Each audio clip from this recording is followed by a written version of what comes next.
बच्चों, बहुत ज्यादा समय यदि हो जाए तो हम भी भूल जाते हैं, इसीलिए थोड़ा सा समय लगता है उसको रिकॉल करने के लिए। तो सुनो, मैं आज आपको गणपति और कुबेर की एक कहानी सुनाती हूँ। गणपति तो समझ में आ गया, गणपति तो बोलते हैं ना गणेश जी को, पर ये कुबेर जी कौन है? कुबेर कुबेर हैं धन के देवता। ओ वाह, धन के देवता!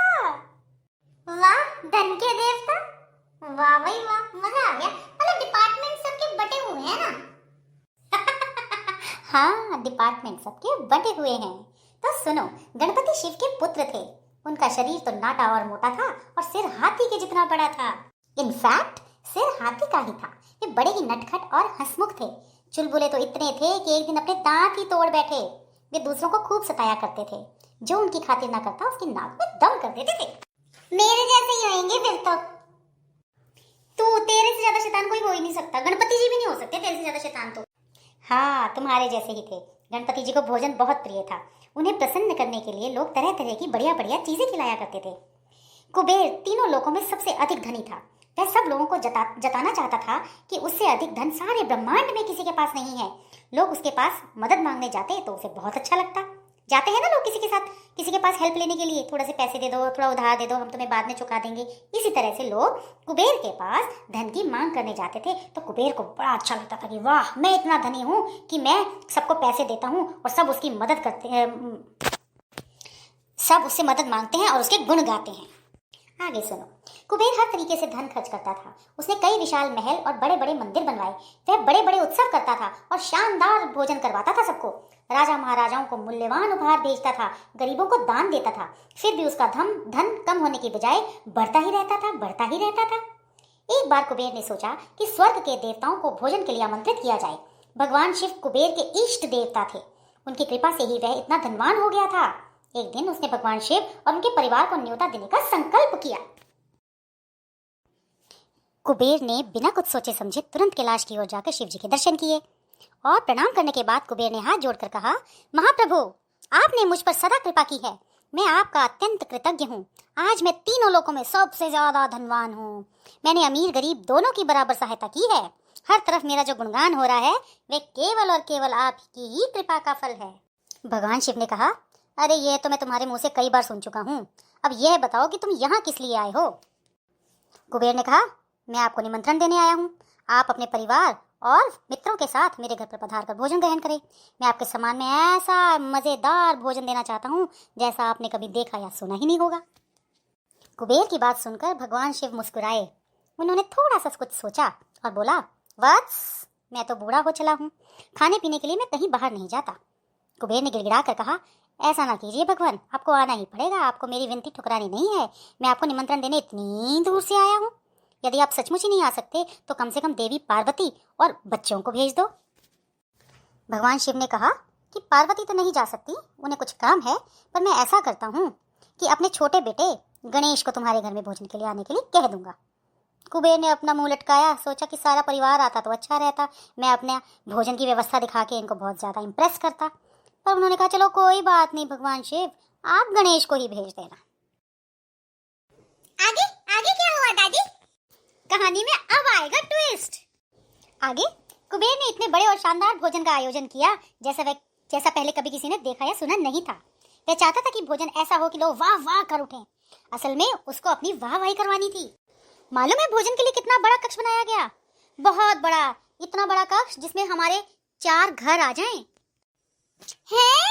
क्या सच में? उनके पास थी इतनी सारी जगह? हमारे यहाँ पे तो आसपास जगह ही नहीं बची। पागल, उस टाइम बहुत कम पॉपुलेशन होती थी ना, तो लोगों के पास बहुत बड़ी बड़ी जगह होती थी। है दादी, सच में? हाँ भाई हाँ, बहुत जगह होती थी। भोजन के लिए एक लंबा चौड़ा कक्ष बनाया गया। कई नए रसोई घर भी बनाए गए। चांदी और सोने के नए बर्तन और नई थालियां बनवाई गई। हर प्रकार के अन्न, घी, मसाले, साग सब्जियां, मेवे, मिठाइयां मंगवा कर भंडार घरों में रखे। तीनों लोगों के देवी देवताओं और राजा महाराजाओं को परिवार और इष्ट मित्रों सहित निमंत्रित किया गया। अब देखो क्या होता है। अब गणपति जी भी, गणेश जी भी नियत समय पर आ पहुंचे। कुबेर ने बड़े आदर से उनका स्वागत किया और गणपति आते ही बोले, मुझे बड़ी जोर से भूख लगी है, भोजन कहाँ है? अब गणेश जी ने बोला, मुझे बहुत भूख लगी है, भोजन लाओ। कुबेर गणपति जी को भोजन से सजे सजाए कमरे में ले गया। हजारों दिए जगमगा रहे थे, चारों तरफ खुशबू ही खुशबू थी। अगर और धूप की सुगंधी से कक्ष जगमगा रहा था। बीचों बीच सुनहरी चटाई के सामने सोने की थालियों में बहुत तरह के पकवान परोसे गए और गणेश जी आलती पालती मारकर बैठे और उन्होंने खाना शुरू किया। पूरी थाली भर के परोसा गया भोजन उन्होंने 2 मिनट में ही खत्म कर लिया। तुरंत दोबारा भोजन परोसा गया। गणेश जी उसे भी चट कर गए। तीसरी बार भी सारी चीजें परोसी गई और पल भर में ही उन्होंने उसे भी सफाया कर दिया। इधर चीजें परोसी जाती और उधर गणेश जी उसे चट कर जाते। वाह, बड़ी कैपेसिटी थी गणेश जी की तो। मैं तो खा ही नहीं सकता, एक प्लेट भी खाना मेरे को खाना मुश्किल हो जाता है। मम्मी मेरे पीछे पड़ी रहती, खा ले खा ले खा ले, खत्म कर दे, पर मैं खा ही नहीं पाता। अरे गणेश जी का पेट बहुत ज्यादा मोटा होता है, मैंने देखा था, है ना दादी? बहुत ज्यादा मोटा होता है ना गणेश जी का पेट। हाँ, गणेश जी का पेट बहुत बड़ा होता है। जो परोसने वाले लोग थे ना, यदि उनको आने में जरा सी भी देरी हो जाती तो वो बहुत नाराज हो जाते। कुबेर ने जल्दी जल्दी परोसने का हुक्म दिया। रसोई घर और भोजन कक्ष के बीच में दौड़ते दौड़ते जो नौकर थे ना, उनकी टांगें दुखने लगी। लेकिन गणेश जी की भूख थी कि मिट्टी ही नहीं थी। बड़ी तेजी से खाते खाते नन्हे देवता ने हजारों लोगों के लिए तैयार किए गए सारे भोजन को कुछ ही देर में चट कर लिया। फिर बाकी मेहमानों ने तो कुछ खाया ही नहीं होगा। वाह दादी, बड़ी इंटरेस्टिंग होती जा रही है स्टोरी। और देखो, पूरी रसोई खाली हो गई, पर गणेश जी कहते हैं मुझे तो और भूख लगी है। हजारों लोगों का खाना खा गए, फिर भी कहते भूख लगी है। कुबेर ने तुरंत और खाना पकाने की आज्ञा दी, लेकिन गणेश जी से विलंब सहन नहीं हुआ। वो अपनी जगह से उठे और जोर से बोले, भूख लगी है भाई, तुरंत खाना लेकर आओ। कुबेर ने हाथ जोड़कर कहा, थोड़ा सा समय दीजिए भगवान, गर्मा गर्म भोजन अभी तैयार हुआ जाता है। पर गणेश जी ने कुछ नहीं सुना। वो दंदनाते हुए रसोई घर में पहुंचे और पक्का कच्चा जो मिला चट करते चले गए।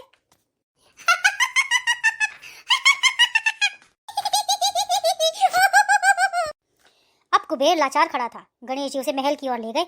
महल में खाने को जो कुछ था खा लिया। इसके बाद वे उस कक्ष में पहुंचे जिसमें कुबेर का खजाना रखा रहता था, यानी सोना, चांदी, हीरे जवाहरात। उन्होंने वो सब कुछ भी खा लिया।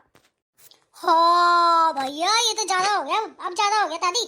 अब रसोई घर में तो खाना बन रहा था, पर थोड़ा समय तो लगता है ना। सब्जी कटेगी, बनेगी, तड़का लगेगा, आटा गूंदेगा, पूड़ियां बनेगी, तभी तो उनको खाने को देंगे। पर गणेश जी ने उत्पात मचा कर रखा।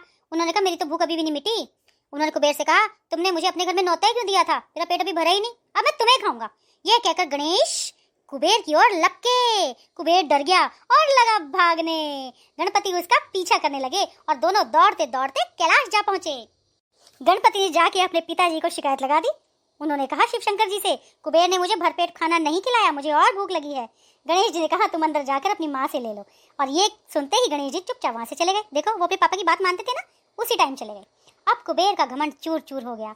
उसने भगवान शिव के पैर पकड़ लिए और उनसे रो रो कर क्षमा मांगने लगा।